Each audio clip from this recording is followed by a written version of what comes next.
and welcome to another book review. Today we'll be doing The Chosen Queen by Joanna Courtney, and this is the first book in the Queens of Conquest series and follows the life of a real-life historical figure, Edith Alfgarsdottir. And Edith was a woman who grew up in one of the most turbulent times in English history, that being the run-up to the year 1066 and the whole tumultuous age during that one year. And she is a historical figure that managed to become both Queen of England and Queen of Wales in her own right by marriage. And this is the blurb for it. Love should be free. That is what Edith Alfgarsdottir has always believed. As a young girl, she witnessed Earl Harold standing barefoot in his handfast marriage to the beautiful Lady Svanna, and has yearned for her own love match ever since. Amongst England's royal court, marriages are not often chosen for love, and political matches are rife, while King Edward is still without an heir. When her family are exiled to the wild Welsh court, Edith unexpectedly finds herself falling for the charismatic Griffin, first King of all Wales. Becoming his queen catapults Edith onto the opposing side of a bitter feud between England and Wales. She has to grow up fast, but has the support and encouragement of her closest friend, Lady Svanna. Years later, Edith is in line to take the crown of England. This time, the lines of love and duty are far more blurred. As 1066 dawns, Edith and Svanna will be asked to make an even greater sacrifice, perhaps the greatest of all. In the midst of war, can love and freedom survive? Now, even looking at the cover, and it is a beautiful cover, you can guess it's not the most historically accurate story. It's romantic, it's fanciful, and most certainly aimed at a young adult audience, which I was when I first read it. God, I sound so ancient.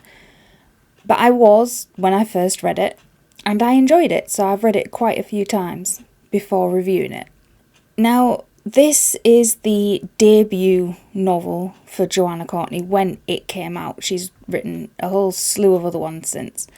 But this, when it came out, was the debut novel. And it seems to fall into the trap that most historical fiction falls into when the authors are just starting out in that genre. That being going for the modern romance against that historical background, historical accuracy be damned.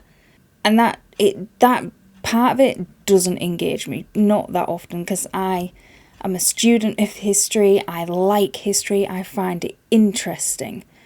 And not just English history, I find all history interesting. Humans have been on this earth for centuries, and look at all the history we have already got that is so interesting and intriguing, and there's so many books based off everything in history. Well, nearly everything in history, a book has been based on it.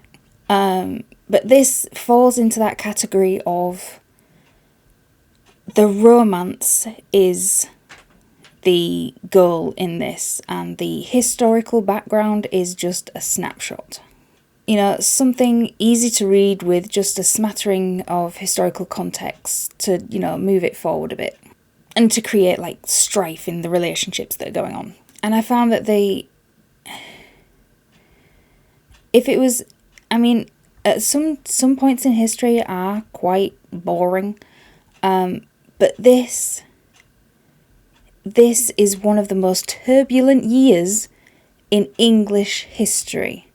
It's 1066, and if you didn't know the historical context of what happened in England in 1066, it was that we had a king on the throne who, I think he named 3 successors, or potentially named 3 successors. He didn't have any children of his own, and all these 3 successors felt that the king had promised it to them, and the other 2 were just making it up. So 3 of the biggest players on this political battlefield is Harold Godwinson, who was an English earl at the time, or an English thane. I want to say English earl. Harald Hardrada from Norway, who had done campaigns all across Europe before taking the title of king in Norway, and he wanted to invade and have England as well, just a bit greedy. And Duke William of Normandy, who years before, that's where King Edward had stayed for a period of time, and William believed, or Edward had told him, that he could have the throne, thanks to his letting him be his guest. And of course, Edward dies, everything goes to battle, Harold comes down from Norway, he invades, there's the Battle of Stamford Bridge with Harold, Harold Godwinson wins, and then gets note that Duke William has landed in England at Hastings, and now Harold has to go march down there to do battle with him. So all this tumultuous political strife is the background of this novel. So how the hell did she make it so goddamn boring? I mean, if you like the quick and easy romance, it was nice to read. I did enjoy reading it, and I have picked it up again and again. But I find myself wanting a little bit more. And it wasn't just like the characters that were a bit one-dimensional, they were a bit blinkered. It was just that the true historical characters are so full of depth, and there's so much intrigue around them. And to be a woman in that era, to be queen to not just one but two kings leading up to this, she's got to have a bit more about her than just waiting for a man to make her happy. The name changes annoyed me. It's like the author didn't think that people reading it would be able to read strange and weird names. I mean, all you have to do is just pick up a random fantasy book and you've got names that I can't even say, never mind spell. But somehow Old Saxon English is a bit of a step too far. So like, Edith is spelt Edyth, which is fine. But her real name was Edith of Mercia. And Svanna, who was handfasted to Harold, that wasn't her name. Her name was Edith. So there was two Ediths. And it was a thing that you could be handfasted and Roman married at the same time. So handfasting, you can pledge yourself, there's no priest, there's no religion or anything. It's pagan, I believe, in origin. Correct me if I'm wrong. And then the other one is before a priest of that time. So that was what they called a Roman marriage. And both Harold Godwinson had this with Edith and Edith, so he didn't get confused. And Harald Hardrada up in Norway had this with Elzaveta of Kiev and Lady Tora. So it wasn't like a weird thing.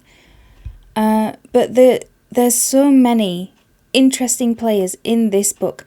So you've got Edward the Confessor, you've got Harold Godwinson and his brother Tostig, Edith Swanneck, Edith of Mercia, Gruffydd ap Llywelyn, who was King of Wales, whose name was changed to Griffin because, oh my god, we can't read Welsh, William of Normandy, Harold Hardrada, all these players in all this thing, and all the political lead up to what caused all this upheaval. And the main focus is whether or not Harold can love her while being married to somebody else at the same time. Really? You know what? I'm feeling more and more that romances might not be my kind of thing, or whether I'm just reading the boring ones, but, you know, I just want a romance to just come and grab me by the throat, you know? And the romance is there. It's soft, it's cute, it's alright, it's sweet, it's a bit jealous, it's... The dynamic between Harold, Edith and Svanna is complicated, and I feel that Courtney really does it and delve into that really, really well. She does it quite beautifully, you know. She doesn't do what most romance writers do and create out of these three people a love triangle where the women end up hating each other with a passion because of a man. Which is a very, very easy trope for romance writers to write, and what they usually get away with. But she didn't do that here. She handled it quite delicately and well. But historically, Jesus. Just read a historical book, because it's more interesting. I would rather read about the actual people and what they actually did than read this. So this book, it gets 3 stars from me because I did enjoy reading it, and the writing in some parts of it had potential. So much potential. There was so much potential that could have been done here. Historical fiction is such a big genre, and romance is done so well against that historical background. It just didn't flow for me with this one. So let me know what you think down below. Have you read any historical fiction? Have you got any recommendations? List them all the way down below. And as always, keep reading.